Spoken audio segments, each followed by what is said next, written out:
ginagawa, siguro ano lang, matapos na siguro yung intensyon ko na makatulong, mapakita paano maging public servant at hindi politiko. Kasi sabi ko it's about time yung mga young generation naman dapat. Kasi ang politika yung mga hanap buhay yan ika nga namasok ko din sa piso. Nung namasok ko piso na pera ko. Kasi wala naman dapat ipagbawal kung sino mga gusto makbuhay. Sa akin lang naman. Gusto mo tumulong, why not? Pero may mga pamaraan ng pagtulong. Hindi mo isan, hindi mo naman kailangan sa politika na gusto mo tumulong. Siguro pagka gusto mo lang mailagay yung bagong pamamalaan para mas lalong bumuti yung politika. Pero yung pagtulong nasa politika ka, wala. Pwede. Saka isang napansin ko niya ngayon nung panahon na kaway-kaway lang kami sa kapakilala. Saka usap. Walang pera ng pinag-usapan.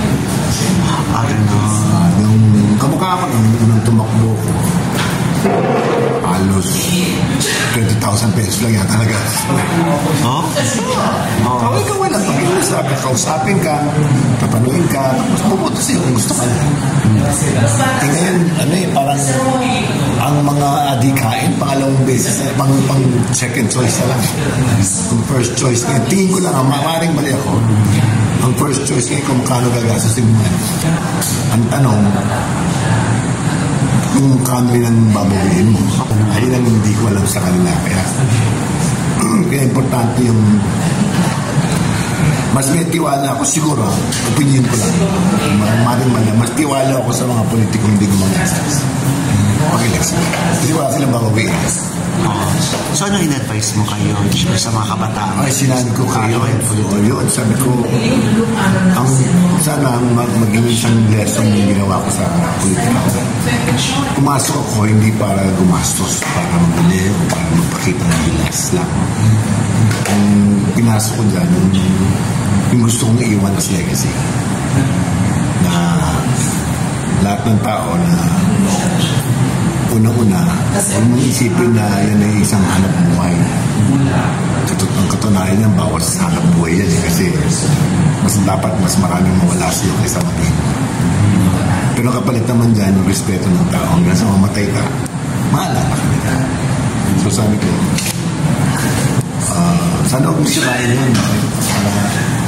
Para naman kahit paano, mapanatiling natin na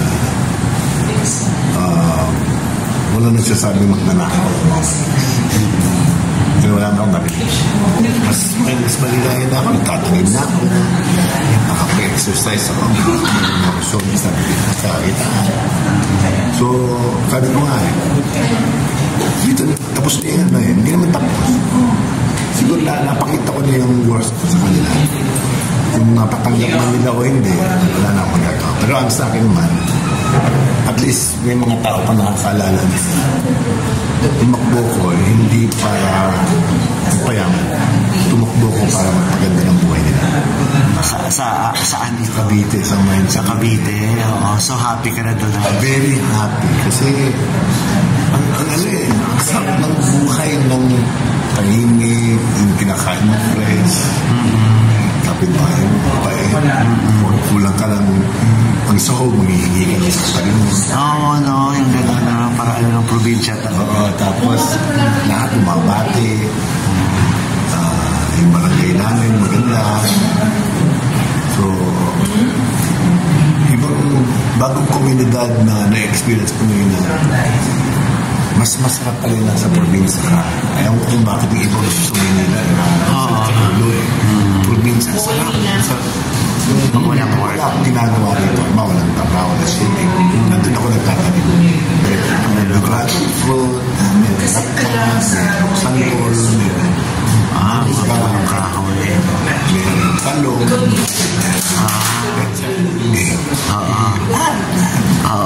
So kasarap ng tanim mo yun, para binibenta ba or ano sa inyo lang talaga? Okay. Kain lang namin. Ang lahat rin, mayroon dito pala islaan natin. Tilapia. May palaisdaan din kayo doon. May wala na kasi wala na kumakain dahil sa awa na sila. Tinanggal ko muna. Papalit ako ng ito. Pang-consumption lang namin. Oh, ano yun? Isa ba yan? Kasi ibang mga kakilala ko, yung na-realize nila during pandemic, di ba? Na kaya pre-pandemic pa ba? Nabuo mo na yan? 1981 ko ba yan? Tagal na. Oo. 1981. 11 pesos lang yata. May yata isang ito kontrata pa.